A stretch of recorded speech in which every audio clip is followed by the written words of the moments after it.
Physics है। हाँ date लिखा, कौन सा है? मैथ्स, फिजिक्स का करा देते हैं ट्यूशन में।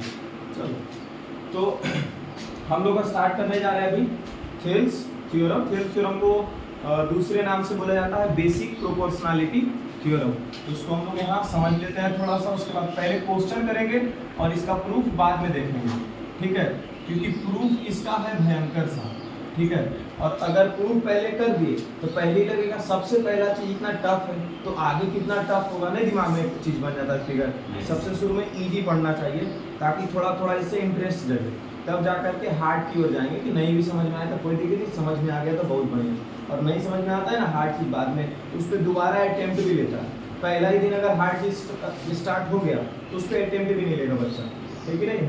इसीलिए पहले इसको समझ लेते हैं। तो थेल्स थ्योरम एक ट्रायंगल के अंदर का थ्योरम है। इसका दूसरा नाम है BPT।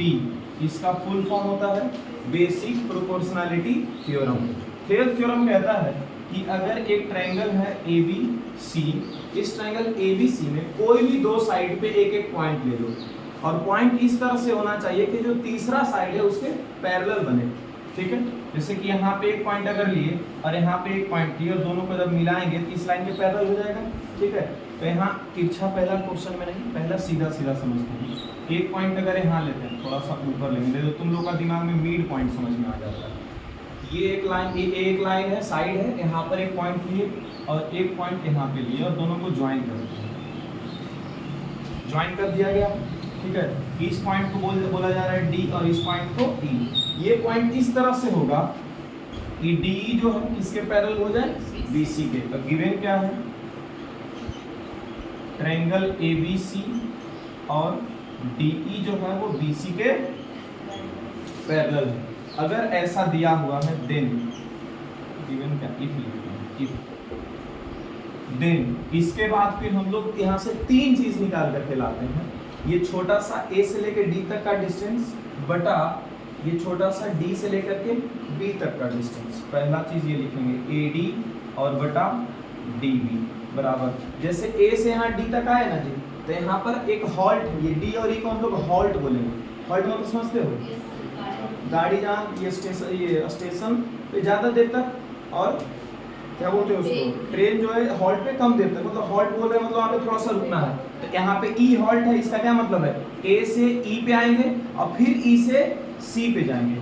इधर भी A से E गए और बटा E से C गए। इस चीज को ध्यान से देख लो, इस चीज को ध्यान से देख लो, ठीक है? A से कहाँ गए? D, इसका न्यूमरेटर में, तो इसका न्यूमरेटर में क्या है? A से E गए और फिर बीच में क्या लगा हुआ है? बराबर।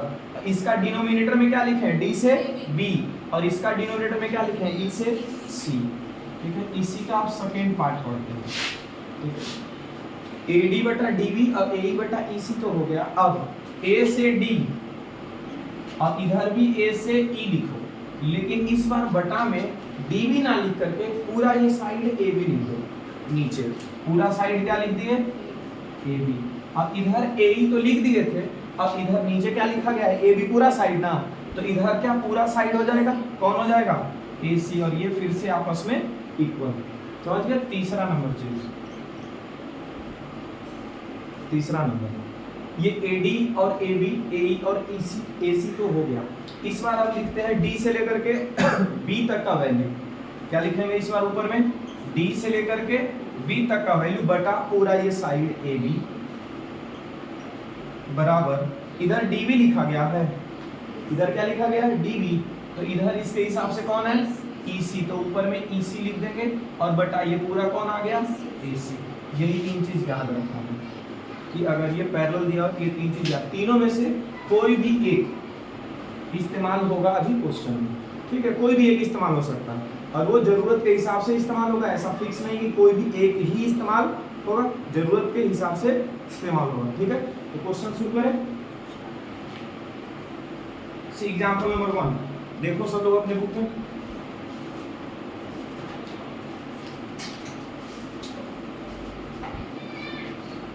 A B C क्या गिवन डेटा है? In the given figure MN is parallel to AB, ABC, MN is parallel, ऐसा एग्जांपल नंबर 1 RS अग्रवाल में ऐसा कुछ है, MN is parallel to AB, यहाँ M और यहाँ N, BC is equals to 7.5 centimetre. देखो यहाँ BC क्या दिया हुआ है, 7.5 सेंटीमीटर। उसके बाद क्या लिखता है, AM equals to 4 centimetre. AM कहाँ है, ये रहा, AM हो गया 4 सेंटीमीटर। उसके बाद क्या लिखता है, MC इक्वल्स टू 2 सेंटीमीटर,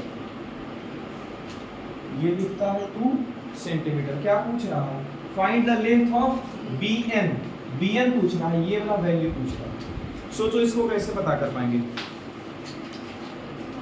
इन तीनों में से कोई भी अगर लगाना चाहोगे तो लगा के यहाँ निकाल सकते हो values.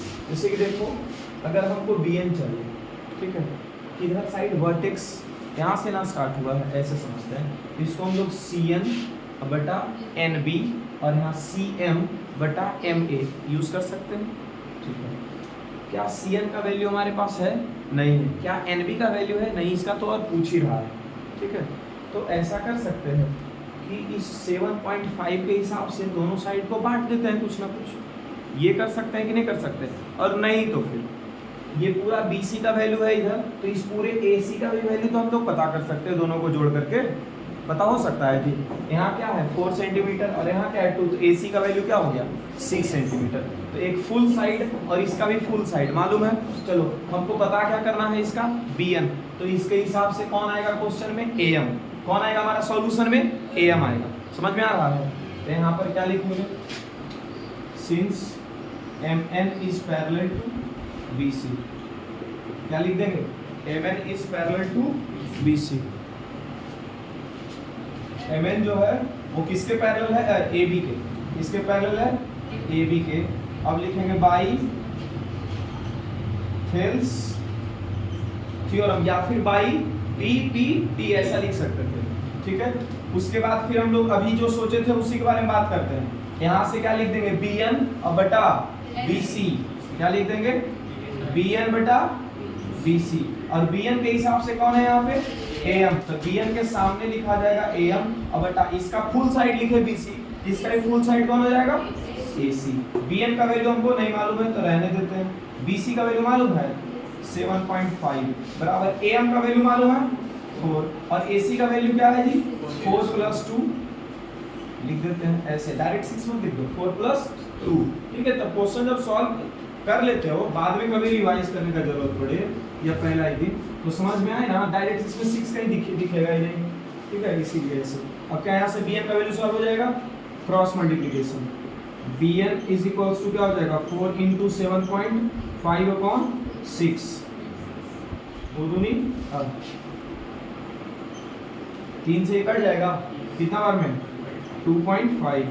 BN is equals to क्या हो गया, 2 × 2.5 कितना हो गया 5। ये सेंटीमीटर में आंसर आएगा, BN is equals to, clear है। चलो छाप इधर पहले, उसके बाद ये सर, ये फिर स्क्वायर मीटर नहीं, क्या चीज, चलो यहाँ देखते हैं। दिया हुआ किसका किसका वैल्यू है, AD और DB का, और इधर किसका दिया हुआ है AC का, है ना। अरे ऐसा समझते हैं ना, ये पूरा अगर AC का वैल्यू दिया हुआ है तो इधर भी हम AB का वैल्यू इस्तेमाल कर लेंगे, और AE का वैल्यू पूछ रहा है, इधर हम AD का वैल्यू इस्तेमाल कर लेंगे। सीधा ऐसे नहीं सोच सकते हैं, ठीक है। किसका वैल्यू दिया हुआ है, इधर देखो बीच में इक्वल्स लगा के, से बटा वगैरह लगा के हम फिर बैठे हैं, ठीक है। इधर किसका वैल्यू दिया हुआ फुल में, AC लिख देते हैं, तो उसके जगह पर इधर कौन आ जाएगा, फुल साइड AB, साक्षी फुल साइड इधर कौन आ जाएगा AB। अब हम लोग से वैल्यू किसका पूछा गया है, AE का, तो AC के ऊपर में कौन है, AE, तो AE लिख देते हैं, और AE के हिसाब से इधर कौन है, AD, यहाँ AD लिख देते हैं, हो गया, है ना। यहाँ पर ये चीज़ सीधा कैसे लिख देंगे, बाई BPT, क्यों लिखेंगे, क्योंकि DE जो है वो पैरेलल है BC के। AD का वैल्यू कितना दिया हुआ है, देखो AD के सामने कौन है जी 3, यहाँ 3 लिख देंगे, बटा AB के सामने कुछ भी नहीं है, AB का वैल्यू नहीं मालूम है, लेकिन AD और DB दोनों को जोड़ेंगे तो AB आ जाएगा। बोलो साक्षी, AB कैसे आ सकता है, AD + DB, AD plus DB. कितने टीचर्स इसको गलत भी समझते हैं ऐसे करके, क्यों मालूम है? ये रेशियो दिया हुआ ना 3/5, तो ये टीचर जानते हो सही कैसे समझेंगे? एडी के जगह 3k लिखोगे और डीबी के जगह 5k लिखोगे, तब समझेंगे सही, समझ गया? नहीं भी लिखोगे ठीक ही है, आगे बढ़ते हैं। वैल्यू उतना ही आएगा, कैसे के तो कट ही जाना है यहाँ पे, ठीक है। फिर ए का वैल्यू हम लोग को फाइंड करना है। एसी कितना दिया हुआ है जी? एसी 4.8, ठीक है। 3 अपॉन एडी का वैल्यू, एडी का सामने 3 है और डीबी का सामने 5, ए बटा 4.8, क्रॉस मल्टीप्लिकेशन 3 इंटू 4.8, 5 और 3 8 बराबर ए, 8 से क्या हो जाएगा 48, 0.6, ठीक है। 3 और 0.6 का गुना तो 6 या 18 हो जाएगा, एक डिजिट के बाद पॉइंट आ जाएगा। चलो एक तरीका तो ये है, एक तरीका तो ये है। चलो और दूसरा तरीका समझते हैं। हम लोग को वैल्यू किसका पूछा गया है? ए का, तो क्या ए को हम लोग x मान लें? ए को क्या मान लेते हैं? x।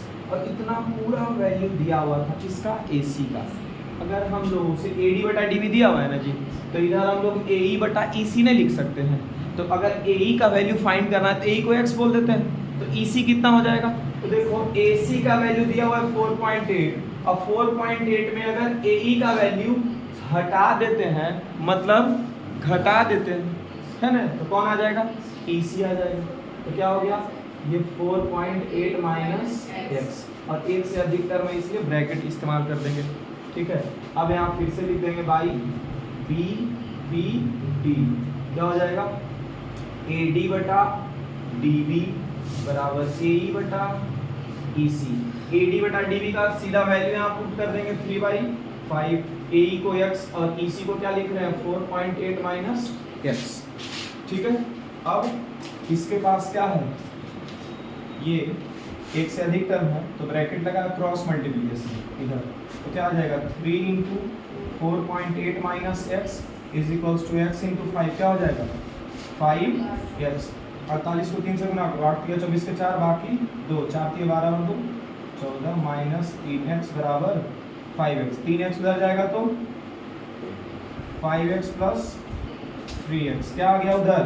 8x। 8 इधर आएगा तो डिवाइड हो जाएगा बराबर x, है ना। डिवाइड करते 8 एकम 8, क्या बचा? 14 में से 8 गया तो 6, 6 और 4 64, 8 अठी 64। x का वैल्यू क्या आ गया? 1.8 लिख देंगे, इसलिए AE बराबर 1.8 सेंटीमीटर। क्लियर है? 12। अरे देखो यहाँ पे यही ना बोल रहे थे हम कि AD और AB का वैल्यू दिया हुआ, AD बटा AB सीधा फाइंड करेंगे, DB क्यों लगाएंगे? टाइम वेस्ट है ना वो, ठीक है। सीधा AD बटा क्या यूज कर देंगे? AB। ये क्या हो गया? पॉइंट से पॉइंट के बाद एक डिजिट का कैंसिल आउट, 14 चौके 56, कितना आ गया आंसर यहाँ पे? 1/4। अच्छा, इधर से AD बटा AB के हिसाब से इधर AE बटा क्या लगा देंगे? AC। AE बटा क्या लगा देंगे? AC। इधर AE का वैल्यू क्या? 1.8 और AC कितना है? 7.2। पॉइंट से पॉइंट हट गया, ठीक है। 18 चौके 72, फिर से क्या आ गया? 1/4। यहाँ पर लिखेंगे सिंस AD बटा AB is equals to AE बटा AC, चल हट गया, AE बटा AC, ठीक है। अब यहाँ से देखो कैसे पता चलेगा कि कौन किसके पैरेलल है? हाँ सर जाइए, A से यहाँ A था, क्या है? A से A, तो क्या बचा? D, और यहाँ क्या बचा? E, DE parallel. यहाँ कौन है? B, और यहाँ कौन है? C। By converse of basic proportionality theorem. देखो ये वाला पार्ट है ना, थ्योरम से ये आया था ना ये तीनों, तो तीनों में से कोई भी एक पार्ट मिल जाएगा तो वहां से लिख देंगे कन्वर्स ऑफ BPT, ठीक है। हाँ, तुम लोग जो इस्तेमाल कर रहे हो कि नहीं सर हम लोग AD और DB अलग से फाइंड करेंगे, तो वैसे भी कर सकते हो, कोई दिक्कत नहीं है, ठीक है। DB कैसे फाइंड हो जाएगा? पूरा AB में से AD को घटा, और कहीं कहीं इस्तेमाल करना पड़ेगा क्योंकि जरूरी नहीं कि AD बटा AB ही दिया हो, एक जगह AD और एक जगह DB दे दिया और इधर AE और AC दे दिया, है ना। उस केस में तुमको वैसे बीच में से जाकर भी फाइंड करने का जरूरत है, ठीक है। मिलते हैं नेक्स्ट क्लास में। उससे पहले एग्जाम्पल नंबर 3 देखो छोड़ दिए हैं, एग्जाम्पल नंबर 5 छोड़ दिए हैं। एग्जाम्पल 1 से लेकर एग्जाम्पल 5 तक तो पहले बन जाएगा, फिर से बना लेते इसको जाकर घर में, ठीक है। और क्वेश्चन नंबर 1, क्वेश्चन नंबर 2 और क्वेश्चन नंबर 3 ऑफ एक्सरसाइज 7 ये भी बन जाएगा, ठीक है। जो नहीं बनेगा उसको कल डिस्कस कर लेंगे और कल थेरम को प्रूव करेंगे।